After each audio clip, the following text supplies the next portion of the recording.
Hello, আশা করি তোমরা সবাই খুব ভালো আছো। আমিও ভালো আছি। শুধু আম খেয়ে খেয়ে একটু মোটা হয়ে যাচ্ছি, তার জন্য কিছু মনে করো না। আবার চেষ্টা করব একটু রোগা হবার, কিন্তু প্রচুর আম খাচ্ছি তো এই জন্য হয়ে যাচ্ছি। তো ব্যাপারটা হচ্ছে ঝিমি, ঈশানী এদের নিয়ে যে ভিডিওগুলো করছি সেখানে অনেক কমেন্ট আসছে। সেই কমেন্টের পরিপ্রেক্ষিতে কিছু কথা আমি বলছি। কিছু মানুষ কমেন্ট করছে, আমি সবার কমেন্টেরই গুরুত্ব দিচ্ছি এবং কারোর কমেন্টকে আমি ছোট করব না, কারণ প্রত্যেকেই কিন্তু প্রত্যেকের দৃষ্টিভঙ্গি দিয়ে ঠিক বলছে। কোনো একজন কমেন্ট করেছে যে ঈশানী কিন্তু রিতমকে খুব ভালোবাসতো বলেই সেকেন্ডবার গেছে, নালে যেত, দ্বিতীয়বার আর যেত না।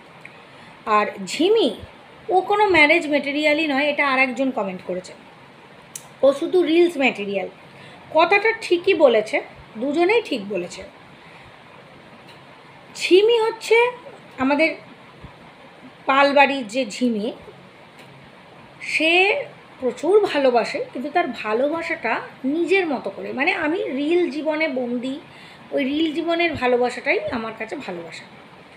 আর অরিজিনালিও ভালোবাসে না তা না, কিন্তু ও তো কল্পনার জগতে ভাসে। মানে ভালোবাসতে গেলে যে শুধু ওই রিলস দুনিয়ার বাইরেও একটা জগৎ থাকে, বাস্তব জীবন, যেখানে মানুষকে অনেক অ্যাডজাস্ট করে চলতে হয়, সেটা ঝিমির মধ্যে নেই। মানে একটা স্বামীকে ধরে রাখতে গেলে বা সংসারে থাকতে গেলে কী কী করতে হয়, সেই ঝিমি করতে পারবে না।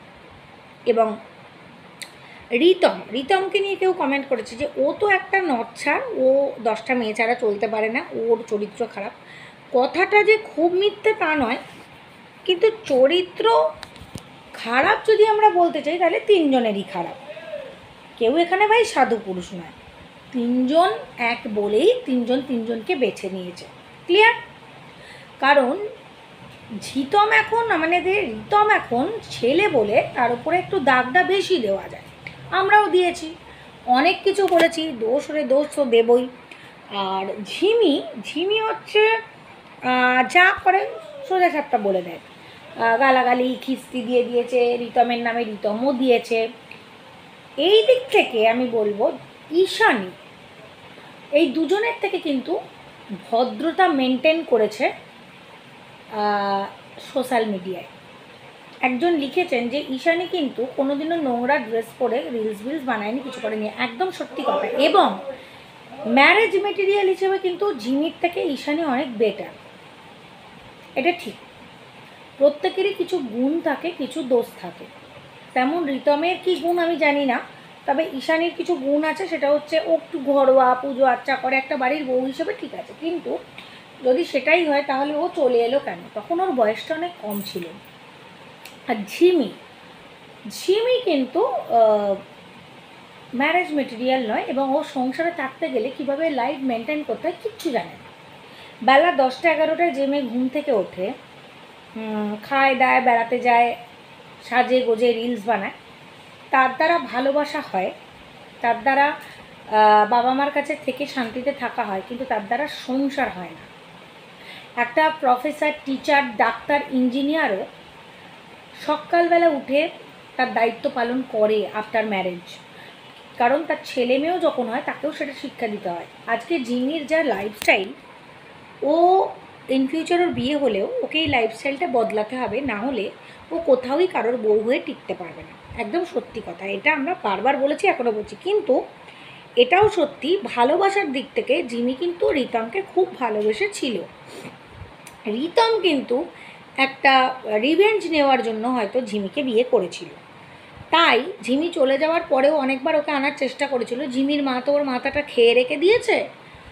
ঝিমির আজকে লাইফটা নষ্ট হওয়ার পেছনে পুরোপুরি দায়ী পিপাল, একদম পরিষ্কার কথা। একটা মা মেয়ের পুরো সংসার খাওয়ার জন্য, লাইফ নষ্ট করার জন্য দায়ী হয় শুনেছি, কিন্তু এক্ষেত্রে আমরা দেখেছি।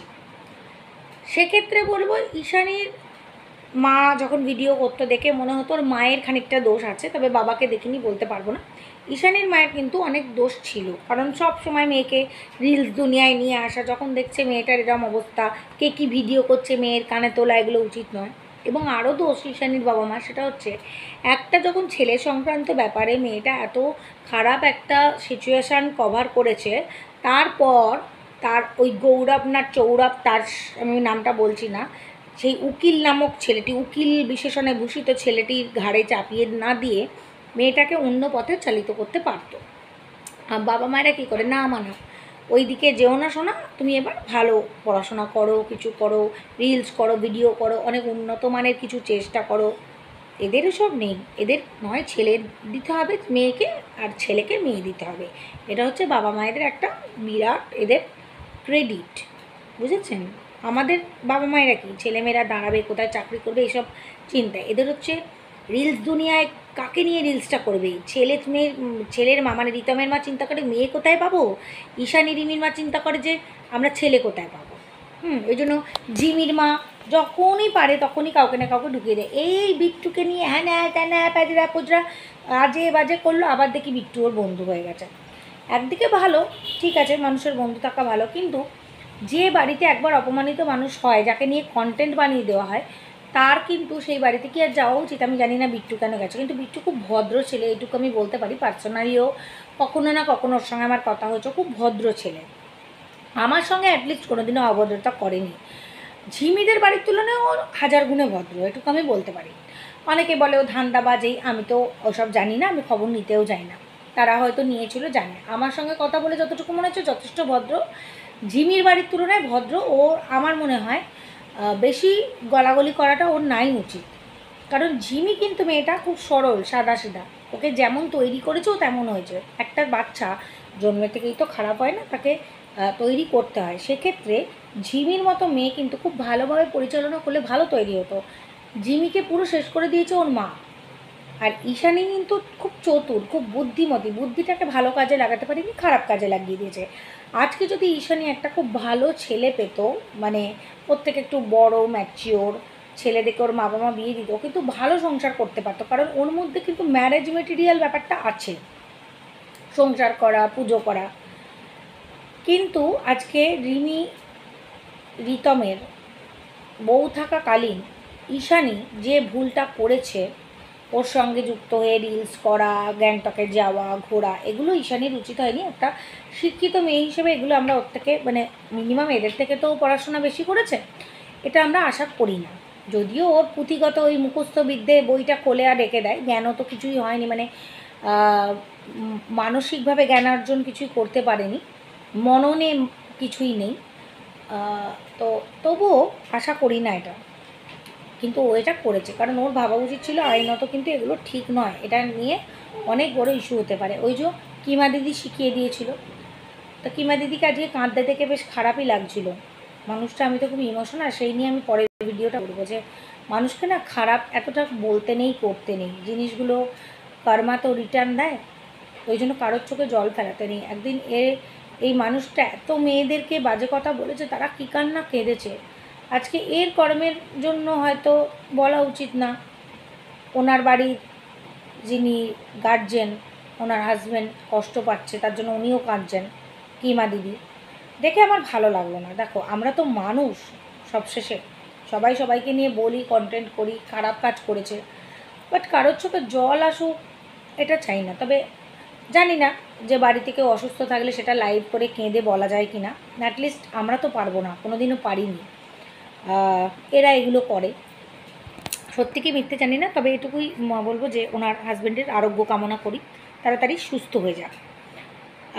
বাট এই ঝিমিরি ঈশানী রিতমকে নিয়ে যা কাণ্ড হয়েছে সেগুলো তো ভোলার নয়, খুবই বাজে ব্যাপার হয়েছে। তো আমি প্রত্যেকের কমেন্ট অনুযায়ী বলছি, প্রত্যেকে কিন্তু খুব ভালো কমেন্ট করছেন, এবং ভালো লাগছে যে সবাই সবার নিজস্ব দৃষ্টিভঙ্গি দিয়ে বলছেন, এবং আমিও সেটাই বললাম যে প্রত্যেকের কিছু দোষ থাকে, কিছু গুণ থাকে, গুণটাকে যদি সঠিকভাবে বাবা মায়েরা কাজে লাগিয়ে ছেলেমেয়েগুলোকে ঠিক পথে নিয়ে যেতে পারত, তাকে 3টে ছেলেমেয়ের লাইফ সেটেল হয়ে যেত। তবুও আমি বলবো মানবাধিকার ম্যাডাম বলুন, বা ওই আরেকজন ম্যাডাম বলুন যিনি আগে ছিলেন, কৃষ্ণনগরের যিনি ছিলেন, তিনিও এসছিলেন, তারপরে এই ম্যাডাম এসছেন, এসে এই সমাজসেবামূলক বা এনজিওর মানুষগুলো ঢোকার পরে, বা মানবাধিকারের কেউ ঢোকার পরে এই ছেলেমেয়েগুলোর একটু ঔদ্ধত্যটা কমেছে এবং নোংরামিগুলো কমেছে, এটুকু আমি বলবো। কিন্তু যদি শুধুমাত্র এই কিমা নামক বা এই ক্রিয়েটারগুলোর আন্ডারে এরা থাকতো, কোনো দিন এটা কমতো না, 3টে বাচ্চার মধ্যে কারোর না কারোর একটা ক্ষতি হয়ে যেত। আমি ওদের বাচ্চাই বলবো, কারণ ওরা সত্যি খুব ছোটো আমাদের থেকে, ছোট্ট ভাই বোনের মতো, একদম অনেক ছোট। তো সেখান থেকে এরা বেঁচে গেছে। তো আমি এটাই আশা করি যে সত্যি যে যাকে ভালোবাসে তার সঙ্গে এক হয়ে যাক। যদি ঈশানী বা রিতমের ভালোবাসা সত্যি হয়, তারা এক হোক। রিমি তো তার নিজের পথ বেছেই নিয়েছে, ওর আর কিছু এক্সপেকটেশন নেই, ওর অনেক আছে, ওর বাবা মার, ওর বাবারও প্রচুর আছে, ও যথেষ্ট ল্যাভিজলি লাইফ লিড করে, ও জীবনে পার্টনারও পেয়ে যাবে। সবাই ভালো থাক অ্যাটলিস্ট। আর একজন লিখেছে যে রিমিকে সাপোর্ট করো না, না আমি সাপোর্ট করিনি তো, আমি যে যেমন তাকে সেটাই বলছি, যার যেটা ভালো সেটা, যার যেটা খারাপ সেটা। আমরা যতটুকু দেখেছি, আমি কারোর সঙ্গে তো ভালো করে এই 5 ঘন্টা ধরে গল্প করতাম না, ওই 8-2 জন যেমন করতো। তো যাই হোক, সবাই খুব ভালো থাকবেন, সুস্থ থাকবেন, আর আপনাদের কমেন্ট অবশ্যই করবেন, আপনাদের কমেন্ট অনেক মূল্যবান আমাদের কাছে। ভিডিওটা কালকে আসবে। আপাতত শুভরাত্রি।